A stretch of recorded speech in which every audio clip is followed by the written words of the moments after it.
কলেজের হস্টেল প্রতিটি হোস্টেলের আজকের যে বিদায় অনুষ্ঠান আর নবীন বরণ একসাথে এই অনুষ্ঠানের প্রতি কলেজের অধ্যক্ষ ডক্টর কমলকৃষ্ণ সরকার এবং সহকর্মী সুরেখা ইয়াসমিন আবদুল্লাহ তরুণ বর্মন রাকেশ রাকেশ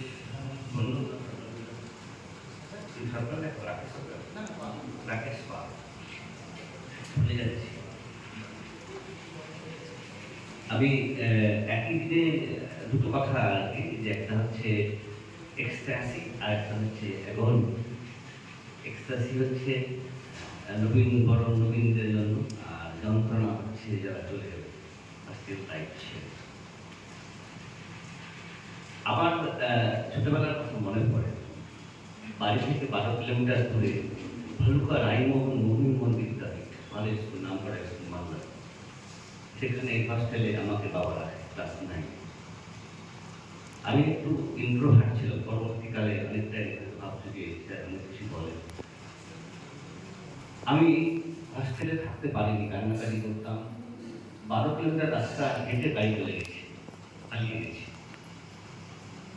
মা এখনো বলে আমাকে, মা বেঁচে আছে, যে মাকে বলতাম যে শুধু পড়াশোনাই পাবি, ছেলে পাবি না। কিন্তু মা গর্বের সঙ্গে বলে যে না, আমি ছবি পেয়েছি। আমি 9 থেকে হোস্টেলে থাকি।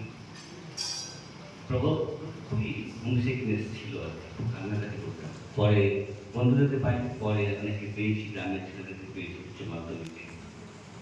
তারপরে মালদা কলেজে আমি পড়াশোনা করে 3 বছর হোস্টেলে থাকি, হোস্টেলে কাটিয়েছি। নর্থ বেঙ্গল ইউনিভার্সিটিতে পড়াশোনা করেছি, সেখানে হোস্টেলে কাটিয়েছি। আরও অদ্ভুতভাবে যে আমি 18 বছর তোমাদের হোস্টেলের সুপারিনটেন্ডেন্টের দায়িত্ব পালন করেছি। আমি একটু অন্য ধরনের ছিলাম। প্রিন্সিপাল সময়কাল, আমার সময়কাল অন্য। মালদা কলেজের কথা বলি, এখন মনে পড়ে ছেলেটির কথা। সজল চক্রবর্তী নাম ছেলেটির, কেমিস্ট্রি ডিপার্টমেন্টে, বাড়ি রতুয়া, বড় লোকের ছেলে। আমিও ফার্স্ট ইয়ারে হোস্টেলে ঢুকেছি, একটু লেটে ঢুকছি 2 মাস বাইরে ছিলাম, গেছে তারপর পেলাম যে আমার সরাসরি ঘর চলেছে। সজল কেমিস্ট্রি ছেলে। আমি জানতে পারলাম যে সজল ফার্স্ট ইয়ারের থেকেও সে একটা অ্যাডভান্সে ফার্স্ট ইয়ার ছেলেদেরকে র্যাগিং করবে।